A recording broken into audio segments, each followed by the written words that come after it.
तो ओंकारेश्वर जी, मुद्दा वही उठ खड़ा हुआ है कि दोनों जो वकील पैनलिस्ट हैं उनके हिसाब से ये एक ठीक ढंग की न्यायिक प्रक्रिया के तहत ये फैसला है, लेकिन इसके जो दूसरे व्यावहारिक पक्ष हम देखते हैं जिसकी हम चर्चा करना चाहते हैं और जो जस्टिस चंद्रचूड़ की टिप्पणी से भी जुड़ा हुआ है, जो उन्होंने कहा है कि हम किसी भी धर्म स्थल की जांच कर सकते हैं कि आखिरकार ये हमें 1991 वाला कानून नहीं रोकता है।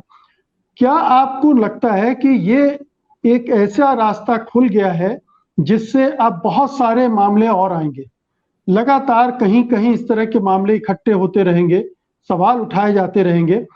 मथुरा, काशी और मथुरा का तो अब खुल ही गया है, ये तो तय है कि ये विवाद चलने ही है, इन पर अदालती कार्रवाई चलेगी और साथ में पैरेलल राजनीति भी चलेगी।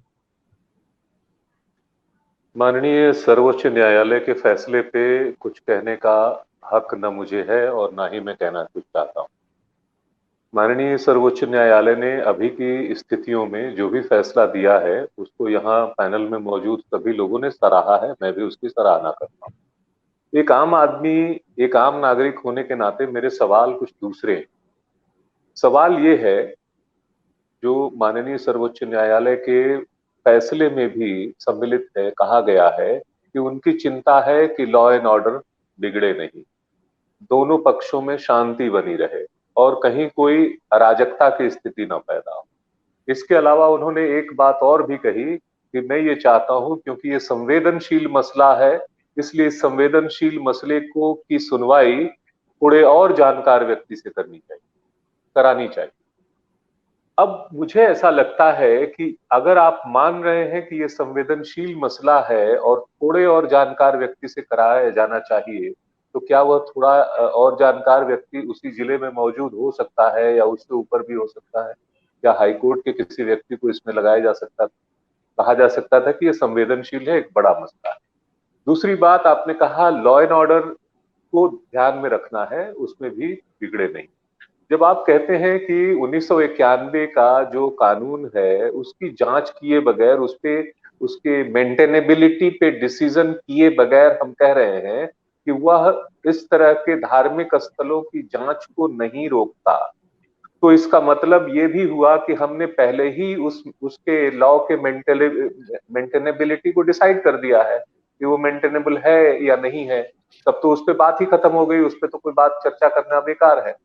तीसरी बात यह है कि संभव है कि जो एक पक्ष दावा कर रहा हो कि यहाँ पे मंदिर नहीं, मस्जिद नहीं मंदिर था, वो सच हो भी सकता है, मंदिर भी होगा। बहुत सारे इतिहास में भारत के बहुत सी ऐसी चीजें हुई हैं जहां बहुत से धार्मिक स्थलों पर मंदिर होने, मस्जिद होने, बौद्धों का होने, किसी और चीज के होने के बारे में चर्चाएं होती हैं और कई बार उसमें सच्चाइयां भी नजर आती हैं।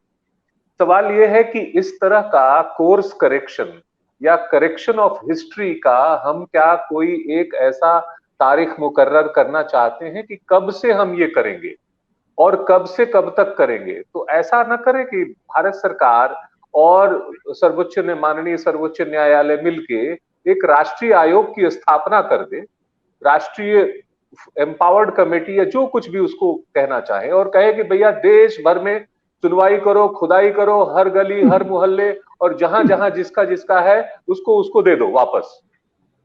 उसमें उन राजाओं के महलों को भी वापस करो जिनके राजाओं के थे, जो हमने टेक ओवर कर लिए थे, उनके खानदानों को सबको वापस करो। बहुत सी ऐसी चीजें हो सकती हैं, तो हम क्यों किसी एक जगह पर? और ये त्वरित कार्रवाइयां जो होती हैं मुझे बड़े आश्चर्य में डालती हैं आम आदमी के तौर पर। भाई साहब, क्या किसी भी जिले में अदालत में जो कोर्ट के केसेस पेंडिंग है वो खत्म हो चुके हैं? सब खाली पड़े हैं कि इसको टॉप प्रायोरिटी पे दे दें? आप ये डिसाइड करने अगर बैठते हैं कि इनको नहीं, इनको सुनवाई करनी चाहिए, तो आप ये भी तय कर सकते हैं कि अभी नहीं, जब ये सारे मसले खत्म हो जाएंगे तब सुनवाई करनी चाहिए, क्योंकि ये मसला प्रायोरिटी का है ही नहीं। हमने प्रायोरिटी का उसको बना दिया है ना। प्रायोरिटी का बनाने से पहले मेंटेनेबिलिटी डिसाइड कर लेते हैं और ये डिसाइड कर लेते हैं सेंसिटिव मसला है, हम खुदाई करवाने जा रहे हैं, सर्वे करवाने जा रहे हैं, तो हम सिर्फ ज्ञान व्यापी का सर्वे क्यों करवाएंगे? हम असम के किसी मस्जिद और मंदिर का क्यों नहीं करवाएंगे? हम मणिपुर में किसी उसका क्यों नहीं करवाएंगे? पूरे देश का क्यों नहीं करवाएंगे हम? ये सिलेक्टिव क्यों होगा? और एक ऐसे समय में जब पूरा देश कोविड के बाद से बेरोजगारी के, आर्थिक समस्याओं के और तमाम उसके महंगाई के दौर से गुजर रहा है, हमने प्रायोरिटी किस चीज को बना दी है? ताकि देश का ध्यान वहां चला जाए और कोई ये ना पूछे कि पेट्रोल की कीमत कहां गई, कोई ये ना पूछे कि महंगाई आसमान क्यों छू रही है, कोई ये ना पूछे कि नौकरियां क्यों नहीं मिल रही हैं, कोई ये ना पूछे कि भैया देश का क्या हाल हो रहा है। मगर माननीय ये सर्वोच्च चिंता, न्यायालय से मेरा ये मेरा चिंता मेरा सुप्रीम कोर्ट निवेदन की तो ये नहीं हो है। सकती ना। सुप्रीम कोर्ट तो अपनी क्यों नहीं हो जिम्मेदारी सकती अपने है? दायरे में ही, क्यों? अपने दायरे में। देखिए माननीय सर्वोच्च न्यायालय ने एक लाइन कहा है ना कि हम ये देखना चाहते हैं कि इससे माहौल न बिगड़े, शांति बरकरार है। शांति किसके बीच में? पक्षों के बीच में। पक्ष कौन है? कोई व्यक्ति है क्या? समाज है ना, दोनों तरफ के समाज जुड़े हुए ना। एक संवेदनशील मसला है, हम मान रहे हैं ना। संवेदनशीलता किसी व्यक्ति पर निर्भर है, इधर के या उधर के, दोनों पक्षों के।